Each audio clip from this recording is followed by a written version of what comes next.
suri tauladan dan akhlak yang ada pada dirinya melebihi sosok baginda Nabi sallallahu alaihi wasallam.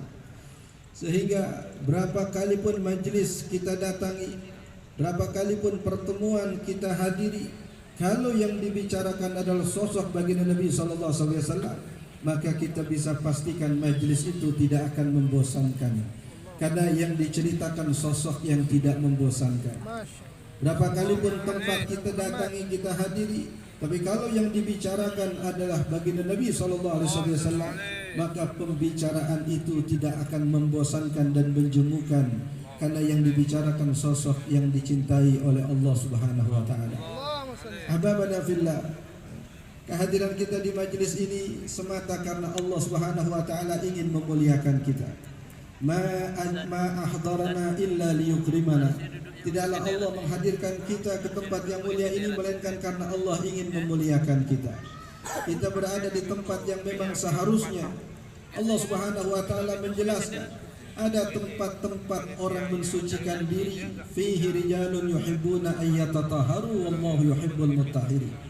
Ada tempat yang dihadiri oleh para malaikat, dan tempat-tempat yang dihadiri oleh malaikat pastilah tempat yang mulia. Warahmatullahi wabarakatuh.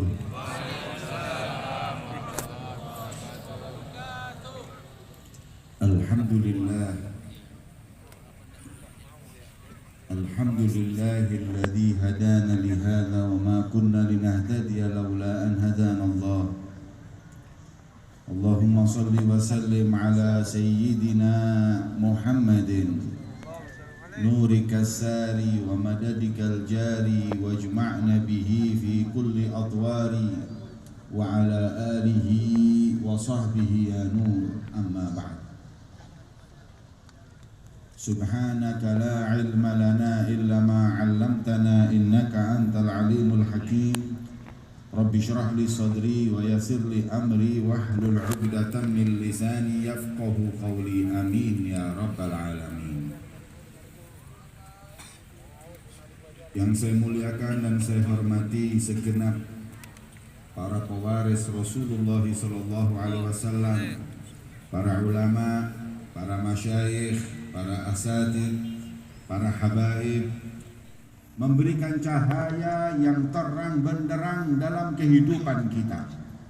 Maka itu Nabi sallallahu alaihi wasallam di dalam Al-Qur'an disebut dengan cahaya, nur. Allah berfirman dalam Al-Quran, qad ja'akum minallahi nurun wa kitabun mubin. Yang datang kepada kalian adalah sang cahaya. Qad ja'akum minallahi nurun wa kitabun mubin.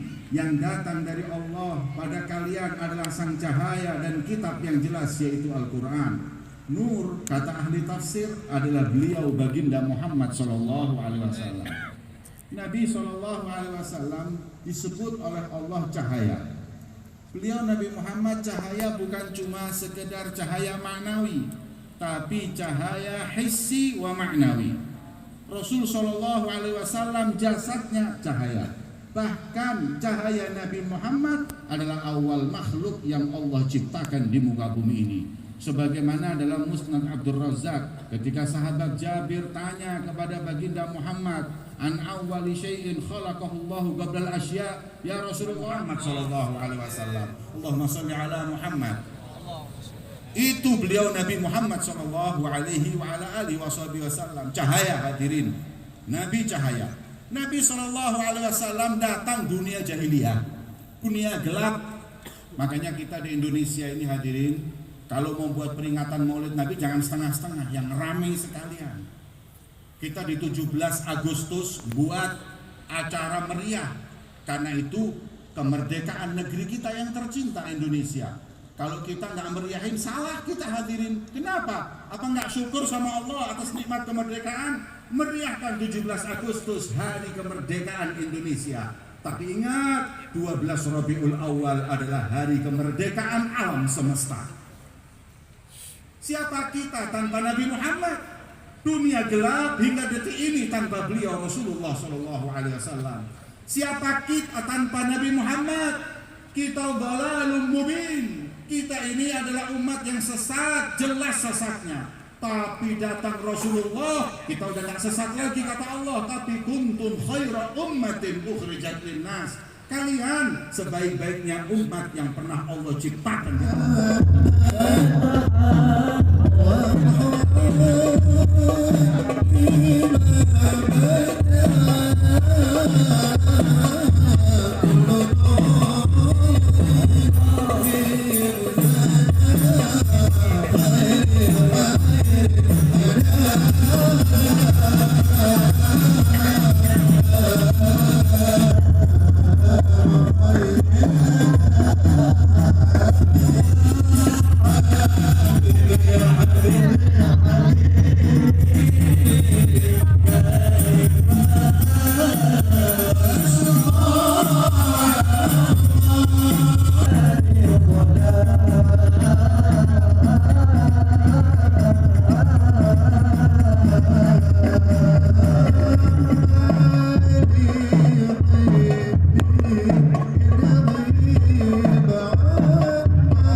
Masa lampau bercerita tentang alam arwah.